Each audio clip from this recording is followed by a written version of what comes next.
El mundo del cómic, un inmenso universo con la capacidad de cautivarnos, de sumergirnos en historias fantásticas y personajes que hacen volar el imaginativo, multiversos, superpoderes, situaciones fantásticas que roban nuestro interés y atención.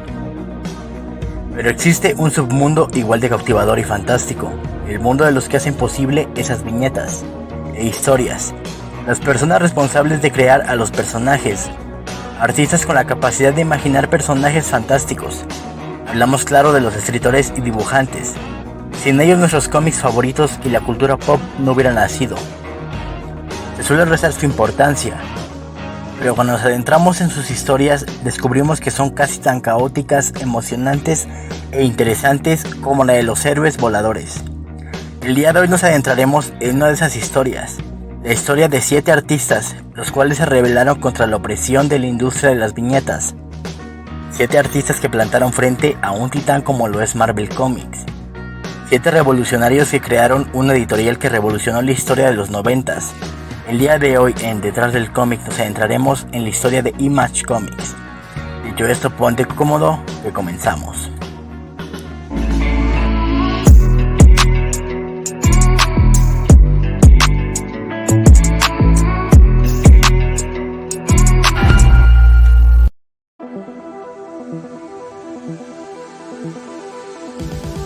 A finales de la década de los 80s e inicios de los 90s, la industria del cómic ya era la industria millonaria, plagada de títulos exitosos y personajes que ya eran íconos, como Superman, el primer héroe, Batman, Spider-Man, los X-Men y los Cuatro Fantásticos. Contaban con un ejército de fanáticos a lo largo del globo terráqueo. La industria se había reinventado poco tiempo atrás con la llegada de cómics como La Crisis en Tierras Infinitas, The Dark Knight Returns y por supuesto Watchmen. En ese punto, todo era dominado por las dos grandes gigantes, el gigante azul DC Comics y el gigante rojo Marvel Comics. Sus títulos eran acaparados. La industria estaba cerrada en ese punto. Era muy difícil que un cómic independiente tuviera una oportunidad con los lectores. Más extraño aún era que el cómic pudiera publicarse, pues ni siquiera las tiendas de cómics de barrios neoyorquinos daban oportunidad a artistas independientes. Las reglas eran simples, si querías triunfar y trabajar en la industria debías ganarte un lugar ya fuera en DC o Marvel. A pesar de lo anteriormente mencionado, el estar trabajando para esas editoriales no garantizaba una situación estable. Los escritores, creativos, dibujantes pasaban por una etapa difícil, principalmente por lo monopolizado que la industria se había vuelto. Su creatividad era limitada por un plan ya preestablecido.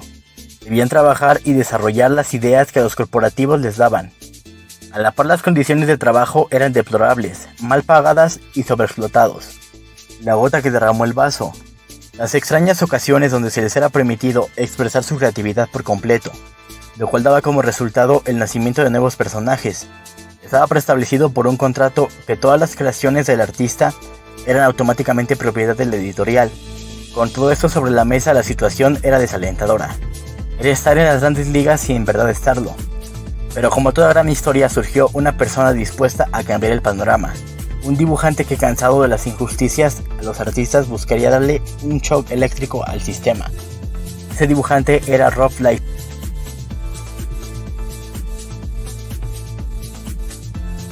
Robert Liefeld, para los amigos Rob, nació un 3 de octubre de 1967. Durante su juventud, Rob estudió en Whittier Christian High School, en donde desde muy temprana edad fue descubriendo su gusto por el arte, especialmente por el dibujo. A la par, en esos años Rob creció con la influencia de sus historietas de superhéroes, las cuales se convirtieron en un medio de inspiración. Tan importantes fueron que lo llevaron a crear sus propios personajes. Unos cuantos años de formación fueron suficientes para que Rob tuviera claro a lo que quería dedicarse. Quería ser un dibujante, uno de cómics. Rob consiguió empleo rápidamente en 1980. La primera editorial que pisó fue DC Comics, debutando en la serie regular de Hawk y Dove, pareja superheroica. Fueron buenos años para Rob, un buen inicio en su carrera, pero él sabía que cosas más grandes lo esperaban. A inicios de 1990 dejó la editorial para llegar a Marvel Comics, tomando el título de The New Mutants, donde mostró sus primeras chispas de genialidad, reinventando el cómic por completo. Su punto clave llegaría en 1991, cuando Rob crearía a uno de sus más grandes e icónicos personajes, Deadpool. La creación del mercenario Bokassa sería el punto más grande en su carrera. Luego crearía a Cable, y el éxito no haría más que llegar. Pero no todo era perfecto. Para finales de año e inicios de 1992, Marvel se encontraba en una etapa truculenta. Seguían siendo muy consumidos, pero por dentro de la compañía existía un completo caos. Rob se sentía cansado por la sobreexplotación. Lo que más le frustraba era no tener el control de sus personajes, en especial de Deadpool. Por supuesto que él no era el único en esa situación, sus compañeros se sentían igual de frustrados. Pero Rob comenzó a idear un plan para poder crear sus personajes e historias que fueran de su propiedad siempre. Era algo arriesgado, pero en palabras de él mismo ya no tenía que perder. Rob contaba entre los pasillos sobre sus locos planes, los cuales fueron pasando como un secreto a voces por varios estudios de artistas, llegando al estudio encargado de crear Spider-Man de Todd McFarlane y X-Men de Jim Lee, y ahí fue el punto crucial donde la rebelión contra Marvel comenzó.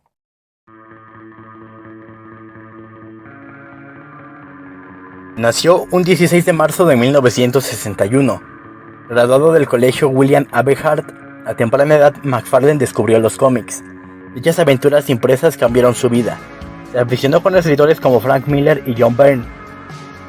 Eso lo inspiró a descubrir un lado artístico.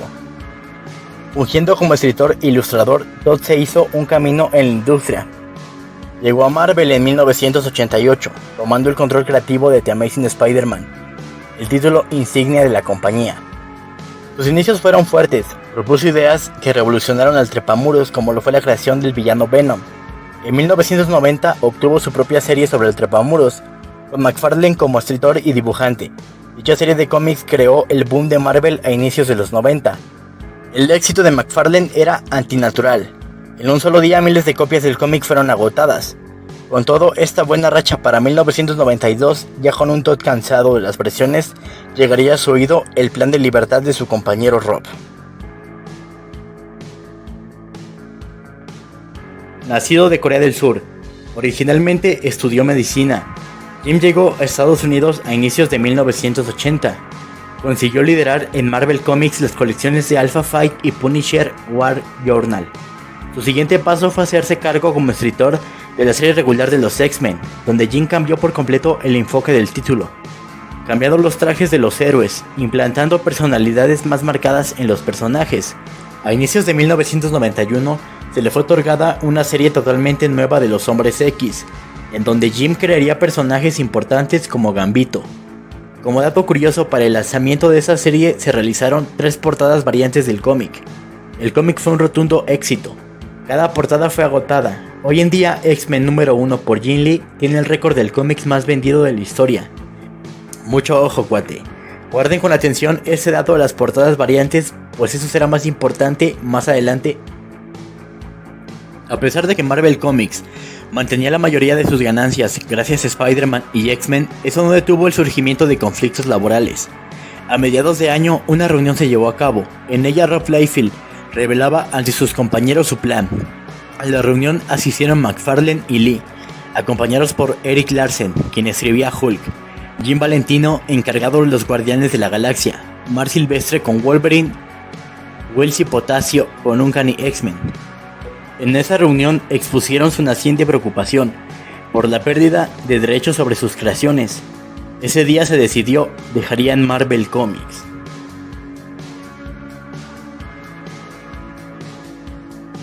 El rumor llegó a los altos directivos de Marvel, los cuales recibieron con preocupación la noticia. Perderían una parte importante de sus talentos, en especial énfasis en McFarlane y Lee. Como respuesta pusieron varias ofertas sobre la mesa. Una de ellas, un jugoso aumento de sueldo y una idea nueva sobre un relanzamiento llamado Reborn. Eso no detuvo a sus rebeldes escritores, quienes semanas después abandonaron la editorial sin mirar atrás. Ahora el siguiente paso sería el más arriesgado. Los 7 artistas crearían su propia editorial y sin saberlo estaban a punto de revolucionar la historia del cómic. La inspiración de crear algo nuevo puede ser suficiente impulso en un artista para superar adversidades, y así lo demostró este grupo de dibujantes. En 1992, Image Comics abrió sus puertas. Se centraron en una pequeña oficina en Nueva York, pagada con la recaudación de los ahorros del equipo. Tenían muy claro los objetivos que querían cumplir. La editorial se fundó bajo 3 normas principales, que serían inquebrantables. La editorial no sería dueña de los personajes ni historias, solo fungiría la función de distribución. Cada artista sería independiente, teniendo libertad en elegir a su equipo creativo. Los artistas serían dueños de los personajes. A esa regla se le agregó una regla más, un código secreto. Le harían frente a Marvel y DC y lo superarían. Con eso en mente era hora de comenzar a trabajar. El primero en aportar una idea valiosa fue McFarlane, quien comenzó a escribir un guión sobre un general estadounidense, el cual fue asesinado. Su alma llega al infierno y pacta con un demonio. Como consecuencia es convertido en un monstruo, el cual liderará en un futuro a las tropas del infierno en el Armageddon. Si les suena conocido es porque estamos hablando sobre la creación de Spawn, el primer gran personaje de Image. El cómic fue publicado en mayo de 1992, siendo un rotundo éxito de ventas, convirtiéndose hasta nuestros días en el cómic independiente más vendido de la historia. El primer gran éxito de Image llamó la atención de los lectores, los cuales quedaron fascinados con el estilo violento y oscuro del cómic, diferenciándose de los demás cómics de la época. Aunado a esto, las ilustraciones de McFarlane eran especiales, estilizadas y muy noventeras. Sus compañeros no tardaron en publicar sus creaciones. El primero fue Jim Valentino, quien creó a Shadow Hawk, seguido por Larson con Savage Dragon. Con las grandes ganancias obtenidas, la editorial creció en gran magnitud, creándose subestudios artísticos como Extreme Studios, liderado por Rod Liefeld, donde realizaba el cómic de John Block. Tiempo después, Wilson Production, liderado por Lee. Eran pequeñas empresas independientes una de otra. Eso trajo las primeras consecuencias negativas, pues no había un control en el tiempo entre cada publicación, sumado a la confianza que cayó en los artistas, los cuales al ver las grandes ganancias de los primeros cómics preferían tomarse vacaciones para gastar el dinero, cosa que afectó a largo plazo, pues ya tenían apalabrado muchos más números mensuales con las tiendas de cómics que no llegaban a tiempo o jamás salían a la luz. A finales de ese año decidieron cambiar la dirección, pues ahora debían seguir un estricto régimen de producción. Debían tener un cómic de cada serie todos los meses. Habían llegado al punto más alto, estaban poniendo en aprietos a sus competidores. Inclusive lograron superar en ventas a DC Comics. Los pusieron en tales aprietos que la compañía azul se vio obligada a matar a la cara de su empresa para traer ventas. Image lo había logrado, era la segunda editorial de cómics más vendida. Pero como todas las cosas cuando llegan a la cima, entre más alto estés, más aparatosa es la caída.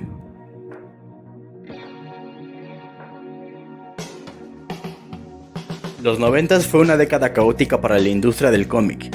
Fue una década decisiva para el futuro, pues hubo 3 factores que casi terminan por extinguir al noveno arte. Por un lado teníamos los grandes cambios en el medio, cambios que fueron desesperados para poder alzar las ventas que cada día eran menores. Ejemplos teníamos muchos, como Ben Reilly siendo el nuevo Spider-Man o Azrael tomando el manto del murciélago. Cambios que no eran bien recibidos, pero hubo un factor que hizo mucho más daño a la industria, uno que casi terminó por asesinarla. Hablamos del boom de las portadas variantes y los coleccionistas.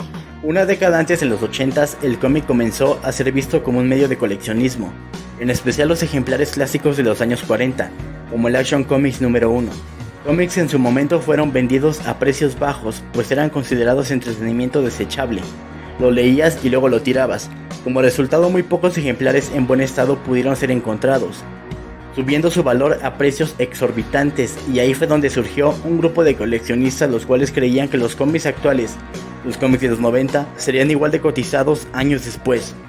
Como resultado se comenzó una cacería por comprar el mayor número de cómics, situación que Marvel y DC supieron aprovechar, sacando muchas portadas variantes. El problema llegó cuando era tanta la cantidad de cómics en el mercado que quitaba cualquier estatus de rareza a los nuevos cómics. No valían menos del precio a los que los habían comprado originalmente. Los coleccionistas se decepcionaron y no volvieron a comprar ningún otro ejemplar, y así comenzó la crisis de los 90 en los cómics, una de las más duras para la industria. Un momento muy difícil, en especial para Marvel, pues sus ventas habían bajado casi la mitad, y al no tener a Lee y McFarlane, sus dos grandes estrellas, por su parte Image seguía progresando y estaba con miras de convertirse en la editorial más vendida, pero por dentro las cosas no estaban tan bien. Estaban creando sus propias historias, pero la presión del trabajo seguía siendo la misma, cosa que no cayó nada bien en Rob Liefeld, el fundador original, quien comenzó a tener problemas personales y muchas deudas.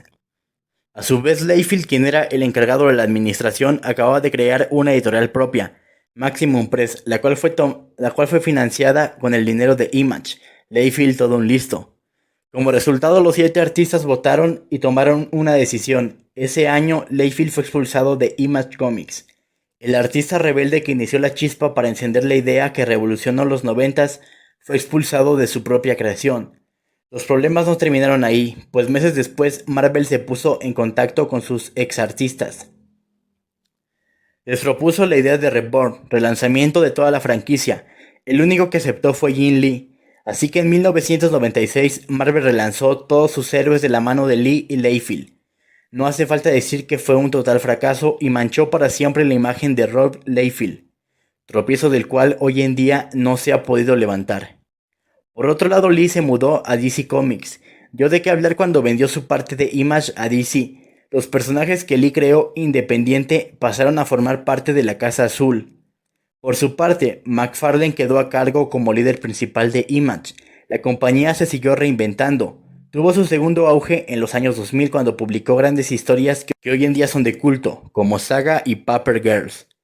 Y por supuesto continuó con Spawn. En recientes años los 7 rebeldes han podido resolver sus problemas del pasado. Ahora los recuerdan con gracia. Una historia digna de contarse, la historia de 7 artistas que cambiaron el mundo del cómic para siempre. Pues gracias a ellos, hoy en día los creadores de cómics independientes pueden publicar sus historias y sorprendernos. Pues Image creó la contracultura del cómic independiente. Gracias Rob, Todd y Jim. Y esto ha sido todo por este video. No olvides darle tu like, espero que te haya gustado. Suscríbete para más videos de cómics. Te habla Dorix, nos vemos en la próxima y adiós. Bye.